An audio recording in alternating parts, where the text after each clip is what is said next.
ചില കാര്യങ്ങൾ അദ്ദേഹം പറയുന്നുണ്ടായിരുന്നു. റവല്യൂഷണറി ഡെമോക്രാറ്റിക് പാർട്ടിയിലെ ഒരു ബുദ്ധിജീവിയാണ് ഞാൻ. BJP പ്രതിനിധി അങ്ങനെ പറഞ്ഞു, ഇങ്ങനെ പറഞ്ഞു, പിന്നെ സോനം വാങ്ചുക്കിനെ കാണാൻ വേണ്ടിയിട്ട് മന്ത്രിമാർ വന്നതിനെ സംബന്ധിച്ച് സംസാരിച്ചു എന്നൊക്കെ അങ്ങ് പറയുന്നുണ്ടായിരുന്നു. എന്താ ഉറക്കം വരുന്നു സാർ, ഞാൻ ചോദിക്കട്ടെ, ഈ സംസ്ഥാനത്തെ ആശാ വർക്കർമാര് എത്ര കാലം കിടന്ന് ആ സെക്രട്ടേറിയറ്റ് അടക്കം കിടന്ന് സമരം ചെയ്തു സാർ? പറയാൻ എന്താണ് നിന്റെ വായിൽ നാക്കില്ലേ? അണ്ണാക്കോട്ട് ഇറങ്ങിപ്പോയോ? പറയണം അങ്ങോട്ട്. ഇത് വടി കൊടുത്ത് അടി വാങ്ങുന്ന പരിപാടിയാണല്ലോ ബാബു. നിങ്ങളുടെ ബഹുമാനപ്പെട്ട അന്നത്തെ മുഖ്യമന്ത്രി ശ്രീ പിണറായി വിജയൻ സാർ ആ വഴി ഒന്ന് പോയോ സാർ? ഈശ്വര, ഇതൊക്കെ എന്റെ തലയിലാവൂലോ? അതെങ്ങനെ നിന്റെ തലയിലാവണം? പിന്നെ നീ കയറിയേക്കോ? ഞാനാക്കണ, ഞാൻ അതിന്റെ ഒരു കുറവ് മാത്രമേ ഉള്ളൂ. നിന്നെ ഇതിനൊന്നും കൊള്ളുകയില്ലെന്ന് നീ വീണ്ടും വീണ്ടും തെളിയിച്ചിരിക്കുകയാണ് എന്റെ വിജയ. RDPയുടെ തൊലി ഇരിക്കുകയാണ് ഉത്തമ. സഹിക്കല്ലാതെ എന്ത് ചെയ്യാ? എത്ര കാലം ഈ നാട്ടിലെ കുഞ്ഞുങ്ങൾ, PSC വിദ്യാർത്ഥികളും മണ്ണ് തിന്നില്ലേ, മുട്ടിലഴഞ്ഞില്ലേ, പോച്ച വെച്ച് തിന്നില്ല, സമരം ചെയ്തില്ലേ?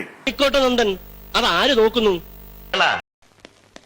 ആറാട്ട് നന്നാവണമെന്ന് ആനയ്ക്കുണ്ടോ നിർബന്ധം? അതിന് കുറെ പട്ടയും മടലും തിന്നണം. പിന്നെ നിർത്താൻ പറ്റൂല. തെളിവുകളായതൊക്കെ അതാ പറഞ്ഞത്.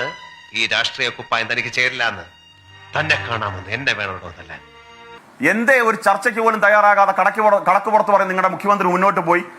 ഒന്നല്ല, പട്ടിണി പാവങ്ങളുടെ ചെകുവേര അല്പം തേഞ്ഞിട്ടുണ്ട്.